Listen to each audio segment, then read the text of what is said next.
El miércoles en la noche un carabinero de civil transitaba en su auto con su mujer y su hijo de 3 años y un poco antes de las 10 fue víctima de una encerrona en Quinta Normal. Sacó su arma, se produjo una balacera, pero murió un rato después en el hospital donde fue trasladado. Estamos hablando del teniente Emanuel Sánchez. Aprovecho de enviar mis condolencias a su familia y a todos los carabineros de Chile. Pero acá hay que pensar, ¿qué pasó? No qué pasó esa noche, sino cómo fue que llegamos a esto. ¿Quién asumirá responsabilidades? Porque el teniente Sánchez es el rostro del dolor que millones de chilenos están sufriendo hoy a raíz de la inmigración ilegal. Sí, lo mataron extranjeros. Uno de ellos tenía orden de expulsión desde el 2020. Tenía una orden de expulsión vigente en nuestro país. No solo él, los 3 detenidos son venezolanos. Ronald Ojea, refugiado político en nuestro país, fue secuestrado en su departamento, asesinado, enterrado. Su cuerpo fue cubierto con una capa de cemento. Y lo último que sabemos es que el fiscal a cargo de la investigación ha dicho que su muerte fue solicitada desde Venezuela. Entonces, la viuda lo ha asegurado. ¿Quién asume acá? ¿Quién paga el precio de su defensa y adhesión al chavismo? Vallejo, Cariola, el PC, con sus impecables credenciales democráticas. ¿Quién responde por su complicidad con la inmigración ilegal, por haberla defendido, avalado, promovido? El Frente Amplio, Boric diciendo que el problema de nuestro país son los chilenos, el servicio jesuita migrante. ¿Quién paga por los ataques y el debilitamiento de la autoridad de carabineros? ¿El gobierno? ¿La izquierda radical? ¿La ONU? Porque ya que les gusta la institución del indulto, Boric debería haber indultado a todos los carabineros que fueron injustamente acusados durante el estallido. ¿Por qué están con pensiones de gracia los delincuentes y tantos de esos carabineros presos? ¿O el respaldo de la institución, presidente, no llega a tanto? Sea consecuente, indulte ahora, ya es suficiente el daño causado para que además de la impunidad de que usted y sus amigos gozan, haya inocentes enfrentando a la justicia. Invito a todos los que oyen este comentario a presionar desde las redes sociales. Indulto a carabineros, ahora. ¿Hasta cuándo vamos a tener a los promotores de la violencia en el poder y a los encargados de enfrentar a los delincuentes en la calle presos? ¿Hasta cuándo vamos a aceptar, por miedo, que haya personas mayores presas en Punta Peuco? Sí, en Punta Peuco. Cuando en muchísimos países desarrollados del mundo, a partir de cierta edad, las condenas se cumplen en la casa, por razones de humanidad. O sea, es bien fácil hablar de balas, de disparos, de matar para los políticos, porque no son ellos los que deben apretar el gatillo. Y la mejor evidencia que tenemos de que las policías no tienen respaldo es esta. No hay indulto, no hay piedad, no hay derechos humanos, no hay debido proceso. Porque claro, podemos dar cifras, ¿no? Decir que desde que Boric asumió el gobierno hasta el año pasado, entre el 2022 y 2023, ha habido 98.000 ingresos clandestinos, más que los 4 años anteriores juntos. Pero las cifras no es solo una cifra. Hay carabineros muertos, 7 en este gobierno. Hay niños muertos, 37 hasta hace unos meses. Y habrá más. Podemos decir con toda seguridad, con toda certeza, que habrá más. No tendrían por qué parar.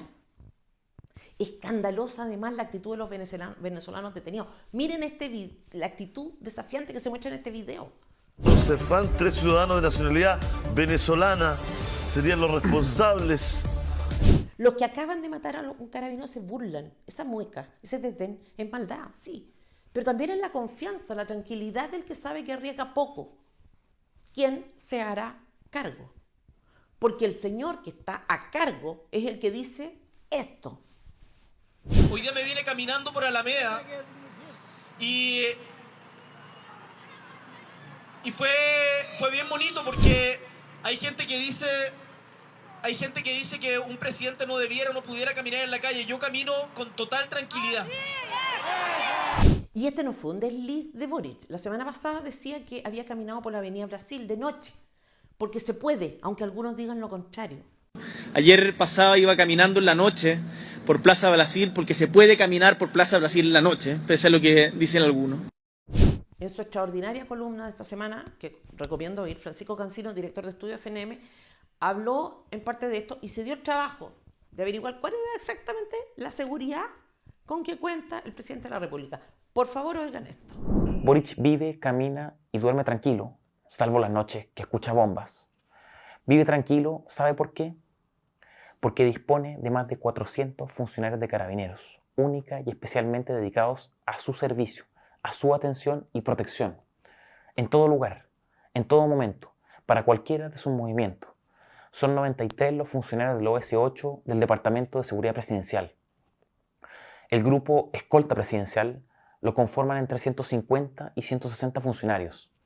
Estos se preocupan de resguardar la casa del presidente, ir asegurando las zonas que él visita, custodiar todos los recorridos y desplazamientos, aunque sean menores, asistirlo en cosas más cotidianas, del día ordinario, etc. Están todo el tiempo a su lado. Tenemos un problema cuando la persona a cargo de un problema cree que el problema no existe. Cuando oye ruidos de bombas que no explotan, pero no ve la realidad que tiene ante los ojos. O que debería conocer, al menos por la prensa, las redes sociales, no sé. Porque como decía Cancino, es natural que cuente con medidas de seguridad extraordinarias. Es el presidente. Pero que concluya que su sensación de seguridad y su seguridad efectiva es algo que comparte con los chilenos. Grave, además, que haga uso de todos estos recursos que el Estado le provee para darse gustitos. Para salir a tomar café, para andar en bicicleta, para subirse al metro. Desconsiderado con todos aquellos que están a cargo de su seguridad, obligarlos a montar un operativo para satisfacer sus caprichos. Y estúpidos los que ven en eso un gesto de humanidad, de sencillez, de cercanía. Falta poco, muy poco, para que los problemas de seguridad estallen en la cara de la clase política o de la élite, para que alguno de ellos sea víctima del crimen organizado de manera directa. Lo venimos diciendo hace rato y no parecen estar preocupados. De hecho, la derecha está haciendo presión hoy día, ¿saben con qué? Con el cambio al sistema político, como si ese fuera el principal problema país. Patéticos, cuando vemos que las únicas cosas que los hacen ponerse en acción son aquellas en las que se juegan la presidencia de la Cámara, de una comisión, los pactos electorales, las elecciones que vienen. En Chile hay crimen organizado. Estuvo al comienzo en comunas periféricas, ahora llegó ya a las más centrales. Y por supuesto, lo que viene es su instalación en la zona oriente de la capital, o al menos infiltración. ¿Y saben ustedes cuál es la forma en que el crimen organizado usa para instalarse en un país? La primera fase es la más violenta. Asesinato, secuestro, descuartizamiento. Todo eso ya está pasando, lo vemos a diario, es evidente. ¿Y cuál es el objetivo de esta fase? ¿De qué se trata esta fase? De una guerra orientada a tener control territorial. Ese es el objetivo. Y por eso muchos de los asesinatos se producen, como dicen los periodistas, entre bandas rivales. Esas son siempre las primeras víctimas, razón por la cual nadie se preocupa.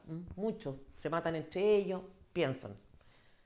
Obviamente, siempre con mucho daño colateral, pero que suele afectar al comienzo a los que son sus vecinos, no todo el mundo los ve.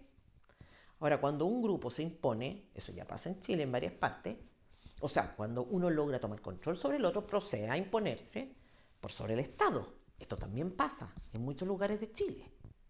Zonas donde simplemente no se puede entrar porque es de propiedad de una banda.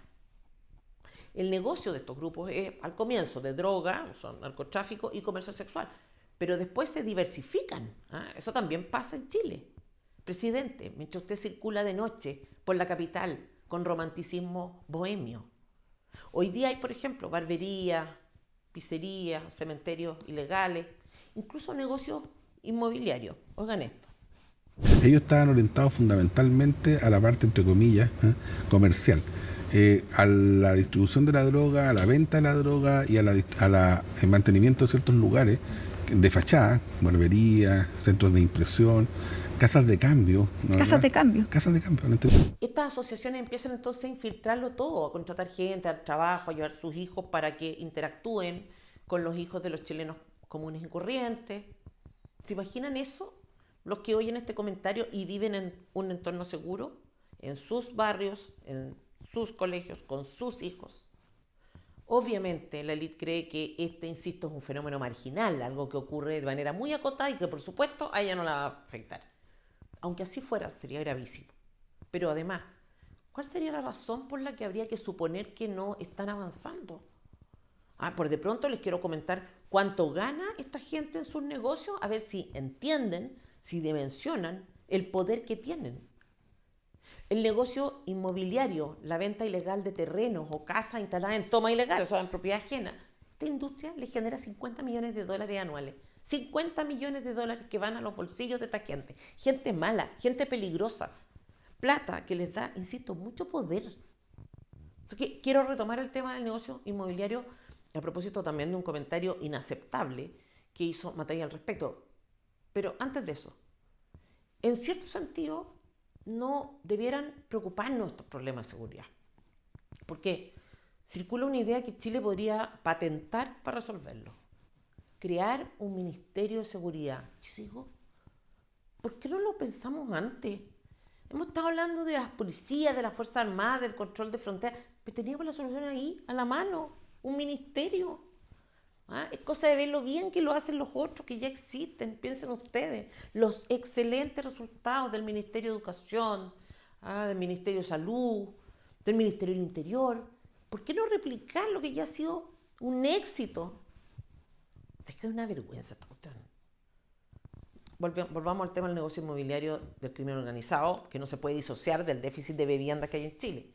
Necesitamos 1 millón de viviendas en Chile. O sea, Evelyn Matei tiene toda la razón cuando dice esto. Yo creo que vivienda es de uno de los temas más graves que tenemos en Chile.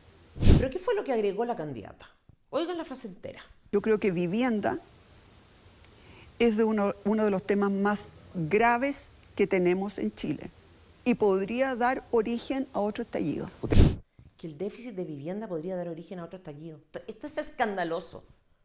Lo que está insinuando la candidata de Chile Vamos es que cuando a los chilenos les falta algo, en este caso vivienda, lo que hacen es salir a delinquir. Yo le quiero contar a la candidata, ya que está preocupada por el tema de la vivienda, cosa que me parece bien, que debería saber que entre los chilenos que necesitan casa, solo el 10% vive en toma. O sea, que la gran mayoría de las personas que tienen esta necesidad no delinque. Vive de allegado, pero no delinque. Y si no han decidido tomarse terreno, justamente porque no quieren cometer un delito, mucho menos van a salir a quemar iglesias, saquear supermercados y farmacias, agredir a carabineros, porque eso fue el estallido. Sus declaraciones son en el fondo una falta de respeto para el 90% de los chilenos que necesita casa y no se ha tomado nada. Es gente normal, no son sociópatas que creen que destruyendo cosas ganan algo, porque saben que de la destrucción no sale nada bueno, mucho menos para ellos. De hecho, ellos fueron los principales afectados con el estallido. Indirectamente, candidata, usted está dándole un tinte de movimiento ciudadano al estallido y no lo fue. Y me preocupa, francamente, que ese sea su diagnóstico de lo que pasó en 2019, porque si se va a comprar el cuento de que fueron movimientos ciudadanos, ya sabemos lo que pasa. Los costos los pagamos hasta el día de hoy. Entonces, usted debería primero conocer a sus eventuales electores, conocer el problema del que habla, si es que pretende que la elijan para resolverlo. Es peligroso que el crimen organizado tenga este poder económico. Es peligroso que extienda sus tentáculos. Es peligroso que sea capaz de resolver problemas sociales como los de vivienda. Ahí está el peligro, señora Matei. No en los chilenos que postulan a subsidios o que no tienen casa. Está mal enfocada ahí y preocupa, porque los datos que estamos comentando hoy son públicos. Y para entender el tema de vivienda hay que saber, retomo ahora el tema del negocio inmobiliario del crimen organizado, que un 37% del aumento de familias viviendo en campamento se debe al negocio ilegal de las bandas. O sea, estos son los campamentos que los cuicos progres han romantizado por ignorancia y por pasar más horas en el Starbucks que informándose o en la calle. Entonces, de nuevo, cuando hablamos de delincuencia, hablamos de inmigración ilegal y crimen organizado. Cuando hablamos de vivienda, hablamos de inmigración ilegal y crimen organizado. De hecho, otro dato que comentaba Iván Poduje hace poco es que en Perú y México el 40% del levantamiento de vivienda se explica por el crimen organizado. Entonces, es cierto, el déficit habitacional es un problema gravísimo, pero justamente porque está siendo resuelto de mala manera, pero resuelto en parte por el narco. Y por la llegada descontrolada de extranjeros también, porque también implica una mayor demanda de vivienda, obviamente. De hecho, el campamento más grande de Chile, ubicado en Alto Hospicio, se llama Alto Molle, tiene 19.000 residentes, la mayoría inmigrantes ilegales, que compran su casa en 1,5 millones de pesos. Lo cierto es que Boric tiene solución para las cosas. Por ejemplo, 2023, la suma total de delitos violentos, homicidios, violaciones, robos con violencia y lesiones, alcanzaron su registro más alto de los últimos 9 años. Pero el gobierno tiene, insisto, ideas en materia de seguridad. El problema es que siempre recaen en otros. Por ejemplo, para el robo de autos está el grabado de patente y espejo. Genial, ¿o no? O sea, con tamaña creatividad uno no debería sorprenderse de que los delincuentes vayan siempre por delante de las autoridades, porque, por último, para robar se necesita cierto ingenio del que el Ejecutivo carece, aparentemente. Me pregunto más, ¿quiénes serán los avispados que están organizándose para satisfacer esta demanda artificial? Que por supuesto, en la medida en que sea libre, el grabado de patente, espejo, es legítima, pero impuesta por el Estado. Hoy día, para saber si un auto es robado, por ejemplo, hay una plataforma con el número BIN, la placa patente del vehículo o el número del motor más el código de seguridad, uno sabe eso. Entonces, ¿qué clase de milagro haría esta medida adicional de seguridad? Las empresas estratégicas están sufriendo robos también. Pero acá tenemos otra alerta de idea genial. Al Estado se le ocurrió, para evitar estos robos, obligar a estas empresas a contratar guardias privados como trabajadores propios, uniformados y armados. O sea, el Estado, con todo el poder que tiene, no garantiza la seguridad, pero impone carga desproporcionada en relación a este problema. O sea, en este caso, no solo exige niveles de seguridad razonables, para que no afecten cualquier riesgo, no afecta al resto de la población, lo cual es más o menos obvio, ¿no es cierto? Si un banco, por ejemplo, no tiene medidas de seguridad propia, el asalto puede afectar a terceros completamente ajenos, no solo a la empresa que es robada, ¿no es cierto? Pero esto es muy distinto, no tiene nada que ver con tratar de determinar cuál es el tipo de contrato que rija la relación entre los guardias y las empresas. Porque no solo se les exigirá tener guardia, también se les prohibirá externalizar el servicio. Porque el burócrata se da sus gustitos, tiene sus caprichitos ideológicos y como nunca se ha visto obligado a producir, no comprende que las empresas tienen un giro y que incluir giros distintos no es lo más eficiente. De hecho, todos externalizamos servicios. No veo por qué una empresa no tendría derecho a hacerlo. Próximamente, Francisco Cancino publicará una columna aludiendo a las exigencias en materia de seguridad, a la ley de seguridad que el Estado hace a las empresas obligadas. Un detalle, un rigor, una estrictez tan distinta a la que distingue su propia gestión en materia de seguridad que indigna. Los tipos de alarma, los sistemas de filmación, su nivel de resolución. Eso mientras hay trayectos extensos en nuestras carreteras donde ni siquiera hay señal de internet. Entonces, de más está decir, además, que los robos a mineras, por ejemplo, se producen en general en los trayectos, no en los yacimientos. Y ahí no pueden ir los guardias, ahí no pueden disparar, pero en fin. Desde un escritorio fiscal, la fantasía da para todo. Según la Cámara Chilena de Comercio, por concepto de seguridad, las empresas gastan 2.200 millones de dólares anuales. Y aunque es natural contar con medidas de seguridad, y las empresas son las primeras interesadas en evitar robos, asaltos, atentados, no es natural que el Estado sea incapaz de garantizar un mínimo. Casos de este tipo hay miles. Por ejemplo, las empresas portuarias estatales están cobrando un adicional por concepto de seguridad a cobros que empezaron en el 2019 y 2020, que les reportan 16 millones de dólares anuales extra. No tienen ninguna justificación, pero ahí están. En economía, ese asuntillo molesto que aproblema a los gobiernos cuando se aproximan elecciones. Tenemos un PIB per cápita que es el peor de los últimos 34 años. Hay, oigan bien, 190.000 puestos de trabajo que todavía no se recuperan, solo para llegar a la situación previa al estallido y la pandemia. Pero acá también hay ideas. En nuestro propio Silicon Valley, en ese espacio de ingenio y creatividad que es el Congreso de Chile, han surgido iniciativas para que nuestro país repunte. Por ejemplo, establecer el día del cumpleaños de cada trabajador como día feriado. Buena, ¿no? Capaz que la idea sea liderar el ranking de los países con más feriados del mundo. Tenemos 15 feriados al año. El campeón mundial tiene 18. O sea, con esto estaríamos a solo 2 días de diferencia, 3 días de diferencia con los mejores. Pero ha surgido también la propuesta de un permiso laboral por duelo de la mascota. Entonces, a esta gente le pregunto, ¿no les da como un poco de vergüenza? Ustedes serán, o eso creen, parte de la historia. De hecho, en la Convención Constitucional solían repetir cosas como hoy es un día histórico, la historia nos recordará. En realidad, deberían tener relevancia histórica porque están en posición de hacer una diferencia.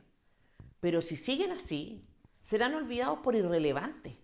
Porque los tiempos en que hay demasiada banalidad juntas, finalmente se recuerdan como tiempos oscuros, ¿no? De hecho, no sé, capaz que su recuerdo ni siquiera alcanza a sus propias familias. O sea, se imaginan a sus nietos diciendo, mi abuelo fue el que decretó feriado para el día del cumpleaños. ¡Qué ordinarie! ¡Qué falta de talento! ¡Qué populismo más sombrío! Estamos, señores, con un índice récord de morosidad, con el registro más alto en más de una década. Los chilenos están endeudados, necesitan trabajo y ustedes van por los feriados, avanzando a paso firme hacia una destrucción total del modelo económico. Hace algunos años, un poco antes del estallido, no sé si ustedes lo recuerdan, en varias universidades se produjeron movimientos de estudiantes mujeres que denunciaban a compañeros y profesores por abuso y acoso sexual. Estos movimientos terminaron en tomas de distintas facultades. En la Universidad de Chile, de hecho, uno de los profesores denunciados terminó siendo condenado por abuso sexual de su propia hija. En Universidad Austral, la Andrés Bello, la Universidad Técnica Federico Santa María, la de Playa Ancha, la Católica, etc. Y uno intenta ser cuidadoso cuando hay denuncias de este tipo, en parte porque se trata de un tema muy doloroso para una mujer que efectivamente ha sido víctima de algo así, pero también porque ha habido denuncias que son falsas y que pueden arruinar la reputación de alguien que es inocente. La cosa es que poco después de que empezaran las denuncias, las activistas políticas del feminismo empezaron a usar estos casos, los reales, para inventar otros, para justificar tomas, paralizaciones y para hacer petitorios francamente absurdos que al final eran parte de una agenda política. Creemos que las desigualdades de género, la heteronorma y las lógicas binarias de entender la sociedad han llegado a su fin. Así empezaba uno de los petitorios de estudiantes de la Chile, que incluía exigencias como el uso del lenguaje inclusivo, la revisión de la bibliografía para evitar considerar autores que tuvieran un historial machista, la creación de una vicerrectoría de género y sexualidad, participar en la elaboración del presupuesto de las universidades, en fin, de loco. Fue en ese contexto, bastante riesgoso, que se publicó una entrevista a Rafael Gumucio, muy polémica, en que el escritor se atrevió a cuestionar este activismo político, diciendo que estos movimientos eran movimientos, abro comillas, de mujeres solteras, sin hijos ni demasiados problemas económicos. Quiero recordar varias partes de esa entrevista porque el titular, creo yo, no fue lo más audaz que dijo.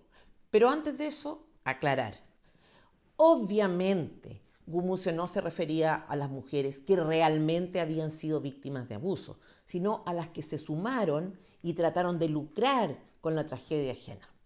Pero aún así fue víctima de una funa brutal. Han pasado 6 años y los hechos le dieron la razón a Gumucio. La plata que recibe hoy este movimiento político, los espacios que ya tienen tomados y el plan que están implementando para infiltrarse en todos los ámbitos de la vida nacional, el perfil psicológico de estas mujeres activistas, su orientación política y la forma en que van a afectar la vida de todos y cada uno de los chilenos. Es parte de lo que hablaremos en este nuevo resumen semanal. Quizá lo primero que hay que entender, voy a insistir, es que estamos hablando de un tipo de activismo político. en que la mujer es más bien una excusa, un disfraz, una careta. De hecho, esta columna no se trata de feminismo, se trata de cauces que la izquierda radical ha encontrado para robar. Y el modus operandi de estas mujeres ha sido básicamente este. Se aferran a casos reales de abuso sexual, violación o a problemas que efectivamente afectan a mujeres. Falta de oportunidades laborales, crianza sin apoyo del padre, etc. Para introducir una agenda política tóxica que tiene que ver con mecanismos de expropiación y de destrucción del modelo económico. Ese es el objetivo. Poder político, poder económico y destrucción del capitalismo. En su entrevista, lo decía el escritor chileno de que hablábamos, seguramente hay gente que está realmente preocupada del tema por situaciones de abuso. Pero al menos en este caso, decía, veo bastante poca seriedad en el tipo de discusiones que se hacen. Un poco al voleo, se generaliza a partir de casos específicos, cierra comillas. Y por eso es perentorio que estemos alerta, porque como la agenda viene encubierta, es que pasa completamente desapercibida. Y estar alerta es, en primer lugar, entender bien el mecanismo, porque no es fácil detectarlo. Lo he notado al conversar con muchas personas. La primera trampa consiste en hacernos sentir culpables, en obligarnos a tomar partido, aunque no sepamos nada del caso. Si no solidarizas, si las cuestionas, no te importan las personas que sufren, estás al servicio del patriarcado opresor. La segunda trampa consiste en hacer creer que el interés de fondo de estas personas, de este activismo, es aumentar la participación femenina en el espacio público. ¿Qué problema podría haber en tener a más mujeres en el Congreso, en las empresas? Aparentemente ninguno. Pues bien, les pido que pongan atención a ver si les parece inocente la propuesta, porque son demasiados a los que he oído decir que esto les parece neutral, inevitable, incluso bueno. ¿Por qué? Porque creen ingenuamente que esto se trata de eso, solo de eso, de participación de mujeres. ¿Y qué es lo primero de lo que deberíamos sospechar? De la forma en que la izquierda extrema plantea los temas relacionados a la mujer o a cualquier otro grupo de los que dice que han sido históricamente oprimidos. Ese es el primer paso de la estafa. Y si no somos capaces de detectarlo, seguro que caemos. Por favor, pongan atención a la forma en que Irene Montero, exministra de Igualdad de Podemos, el partido que es hermano mayor del Frente Amplio chileno. Ser mujer es tener una posición en la sociedad de desigualdad frente a los hombres. Oye, ¿en serio? ¿Esos somos las mujeres? ¿Onda víctimas? ¿Todas víctimas? ¿Siempre víctimas? Yo al menos vengo de una familia más bien matriarcal. Perdona papá, pero es así. Pero para las que han tenido una experiencia de vida distinta, incluso experiencias de abuso, ¿de verdad se definirían a partir de su condición de víctima? ¿Alguien aceptaría que su esencia consiste en haber sido objeto de abuso de otra persona y nada más? A mí me parece una falta de respeto esto. Pero por si cabe en duda, vean lo que le responde el periodista a Montero, porque es realmente insólito. El periodista desarrolla la supuesta definición de mujer para confirmar si eso es lo que quiso decir Montero. Mujer sería entonces, y ahí vean este video. Pues lo que me dices es como podríamos poner persona que sufre de más violencia, que sufre de más pobreza, persona que sufre de más discriminación. ¿Eso sería la definición de mujer? Sí.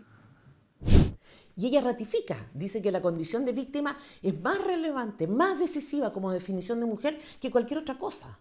Óiganlo ustedes mismos. Desde luego, mucho más que tener determinadas características biológicas o características femeninas por excelencia que nadie sabe listar. Permítanme comentar un poco eso antes de mostrarles la brillante pregunta que le hace luego el entrevistador. ¿Somos mujeres porque somos víctimas? ¿Ser mujer es ser víctima?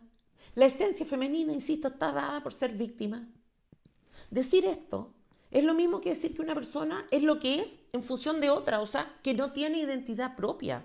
Oigan esto. Pero entonces, por ejemplo, tú no entrarías en esta descripción de mujer que me estás diciendo. ¿A qué te refieres? Porque es una persona que tiene un acceso público, cierto poder adquisitivo, que no es tan discriminada porque es una persona que ha llegado a ciertas cuotas de poder. El propio Gomuzio decía en su entrevista que estos movimientos desde la santificación del dolor tienen una visión de la inocencia como un bien supremo. O sea, sufrir no es algo que a uno le pase, según estas manipuladoras. Sufrir es nuestra esencia. Entonces, hay ideas que tienen algunas personas que son equivocadas, pero acá no estamos solo ante un error. Estamos frente a un discurso manipulador. Yo, la política, empatizo contigo, mujer, que has sufrido, para que tú me designes como tu representante. ¿Se entiende? Entonces, si alguna persona que oye este comentario es pobre, ha sido víctima de violencia y ha sufrido discriminación, ya sabe, es mujer. Porque eso es ser mujer. Nada que ver con vaginas o pene. Acá el índice de victimización es lo que determina su sexo. Esto suena ridículo, o sea, en realidad es ridículo. Hay mujeres que han sido abusadas. También los ha habido hombres, ¿o no? ¿Cuántas mujeres han acusado a hombres falsamente? ¿Cuántas han usado a sus hijos como mecanismos de extorsión? ¿Cuántas han aprovechado su atractivo sexual para estafar o sacar provecho económico? Ah, no, de veras que en ese caso son hombres, porque no han sido víctimas, son víctimas, entonces son hombres. Esto de generalizar, de designar un grupo como grupo históricamente excluido, el que sea, por la razón que sea, tiene un solo objetivo: poder. La señora Montero, ¿qué hace en el fondo?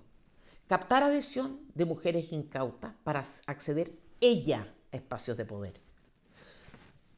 Se trata de una visión de mundo, de una interpretación histórica propia de la izquierda radical. Entonces, a veces son las mujeres, o los indígenas, o los homosexuales, o en su versión más tradicional, el pueblo. ¿Tá? Hace unos días, Adriana del Piano, ex ministra de Bachelet, celebraba el fallo del TC a favor de la idea de promover, imponer, la educación no sexista en los colegios. Y decía que esto tenía que ver con la autoestima. Abro comillas, se busca que hombres y mujeres tengan la misma dignidad y derechos, pero que parten de pisos distintos porque la sociedad históricamente los ha tratado de forma distinta. Cierra comillas. Lo interesante es cómo razona esta gente. Porque la desigualdad la miden solo en una dirección. O sea, por ejemplo, los que históricamente han ido a la guerra son los hombres. Los que realizan los trabajos más riesgosos son hombres. Por décadas, los hombres, o los que sostuvieron económicamente a sus familias, fueron hombres. Pero en todas estas desventajas, el activismo feminista se pone generoso. O sea, cede alegremente su derecho a la igualdad. ¿Por qué? Porque esto se trata de poder, de plata, de modelo económico y político. De hecho, generalmente se releva que el hombre fue el que tuvo una posición predominante en el ámbito público. Y claro, cuando uno se imagina a hombres ocupando altos cargos, puede que invertir roles suene atractivo. Pero ir a trabajar a las minas, salir de cacería, ser obrero de la construcción, el discurso parece ser un poco interesado, un poco conveniente, esto de la igualdad. Lo grave de todo esto es que en nombre de esta supuesta igualdad, la clase política ya ha accedido a una cantidad de recursos económicos descomunales. Por ejemplo, ¿ustedes sabían que el Estado dispone de 100 millones de pesos para, comillas, brindar instrumentos para la gestión menstrual consciente, desde una perspectiva económica y ecológica, a niños trans, niñas y adolescentes menstruantes? ¿Quiénes son los que reciben estos fondos? Gestión menstrual consciente. ¿Qué cresta es esto? No sé, pero nos cuesta 100 millones. ¿Sabían ustedes que también hay 32 millones disponibles para, leeré textual, la formación de gestoras comunitarias en salud con perspectiva de género e interseccional para un abordaje de violencias de género con pertinencia territorial y cultural, potenciando el trabajo interseccional y los recursos con pertinencia local, cierre comillas? Salud con pertinencia territorial. ¿Qué es esto? ¿Financiamiento de chamanes? Acá hay algo más raro todavía. 25 millones de pesos disponibles en el Ministerio de Obras Públicas para la, comillas, perspectiva de género y disidencias en infraestructura y seguridad vial, para aplicar necesidades diferenciadas de género. En cuanto a seguridad e infraestructura pública vial, yo de verdad necesito que alguien me explique qué tipo de seguridad vial e infraestructura pública especial necesita una mujer o un homosexual. Reptan, vuelan, saltan, nadan. Para el desarrollo del turismo LGBTIQA+, hay 52 millones. ¿Qué clase de turismo es este? Tenemos glaciares, desiertos, mar, montaña, pero no vamos a desarrollar el turismo cola. ¿Por qué? ¿Qué clase de inclusión es esta que establece un turismo diferenciado? En la Dirección General de Obras Públicas se gastan 12 millones para capacitar a funcionarios en temáticas de mujeres, de mujer indígena, de los 10 pueblos, más afrodescendientes, son muy importantes. Y para adecuar la obra pública a la cultura, cosmovisión, costumbres y uso del territorio de la mujer indígena y afrodescendiente. Obras públicas. Esto da risa hasta que uno se acuerda que paga impuestos para subsidiar a estos subnormales cuya ideología de subnormales beneficia económicamente no a los grupos que dicen defender, sino a sus compañeros militantes. En la Dirección Nacional del Servicio Civil hay 300 millones para la capacitación de funcionarios de género y diversidad, de nuevo, con enfoque territorial de derechos humanos, interseccionalidad e interculturalidad. Qué manera de hablar, de agregar palabras y no decir nada. Hace unos días, Daniel Núñez, el diputado comunista, decía que había que alcanzar objetivos por otras vías, no solo con la aprobación de leyes en el Congreso. Se refería a salir a la calle, pero también dijo que había que utilizar todas las herramientas posibles desde el Ejecutivo. Acá está. Y el gobierno tiene que ver qué cosas puede hacer por la vía de decretos, que no conlleven proyectos de ley. Y de eso estamos hablando, del aprovechamiento por parte del gobierno de su atribución de asignar presupuesto o asignar fondos o emitir decretos para elaborar programas y con esos programas financiar activistas. Lo cierto es que todas estas causas son en el fondo marketing de la izquierda radical para acceder a recursos sobre la base de un relato artificial que da unos saltos lógicos impresionantes. Avanzan sin que nadie levante la voz. La derecha estuvo esta semana, por ejemplo, presionando al gobierno para hacer cambios en el sistema político. Pero de estos despilfarros no dice nada.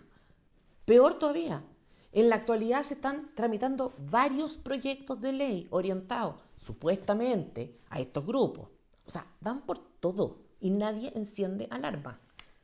Por ejemplo, hay uno orientado a que todos los órganos colegiados del Estado intermedio, o sea, universidades, empresas, instituciones religiosas, no haya un sexo que tenga una representación superior al 60%. ¿Por qué?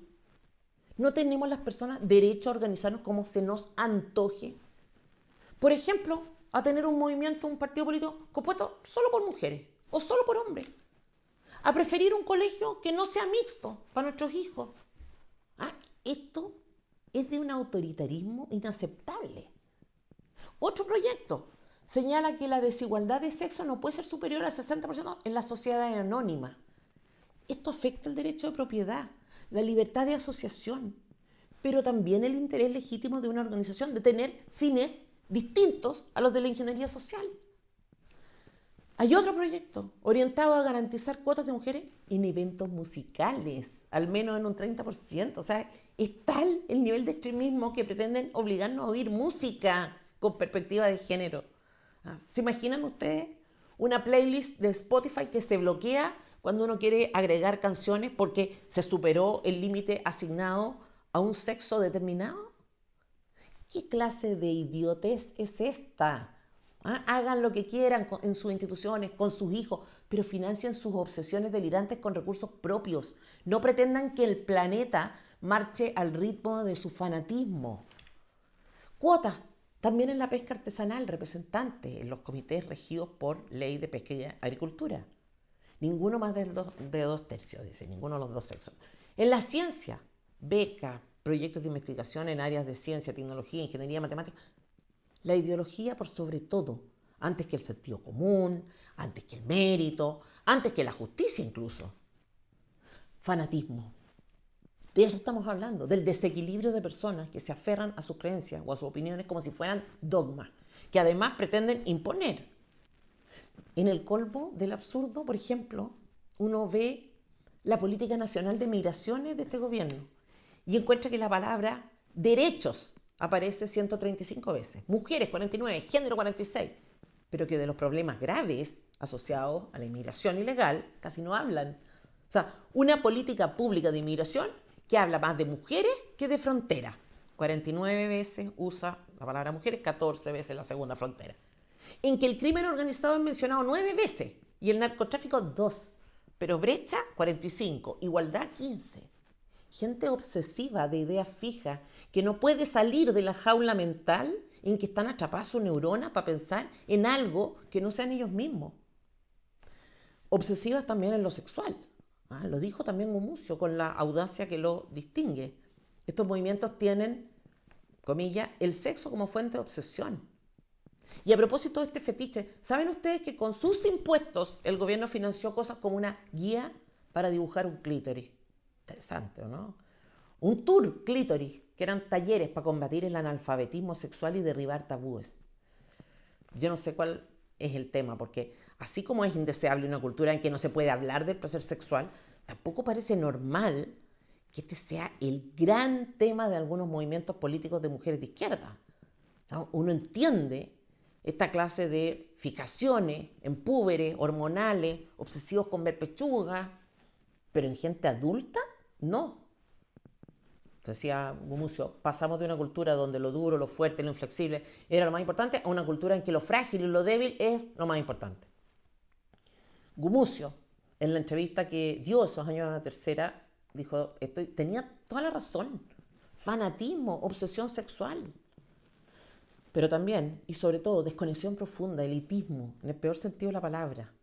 Y este gobierno es el emblema de esto, de elitismo. Piensen ustedes que en el presupuesto destinado a mujer se le quitó plata a proyectos orientados a la autonomía económica de mujeres y se aumentó a niveles descabellados, más de 500%, el monto para lo que ellos llaman transversalización de género. ¿Qué pasa entonces con las mujeres que son jefas de hogar, que son abandonadas, fueron abandonadas, que tuvieron que criar solas a sus hijos, que necesitan con urgencia una sala cuna, un jardín infantil que las ayude a cuidar a sus hijos mientras trabajan? ¿Qué pasa con esas cuya precariedad las obliga a tolerar cosas que son inaceptables, como el maltrato físico y psicológico? ¿Qué pasa con las que necesitan, en el fondo, lo que necesitan todos, seguridad y oportunidades? Bueno, esas mujeres son las que le sirven a los políticos para el discurso y la propaganda. Las que ganan, las que serán beneficiadas con estas cuotas. Son, como dice Rafael Gumucio, gente sin demasiados problemas económicos ni necesidades. Una nueva élite de narcisas que se victimiza y parasita de espacios de poder que financiamos todos con nuestros impuestos, incluidas esas mujeres que tienen problemas reales y verdaderamente urgentes. Estas mujeres van por todos nosotros.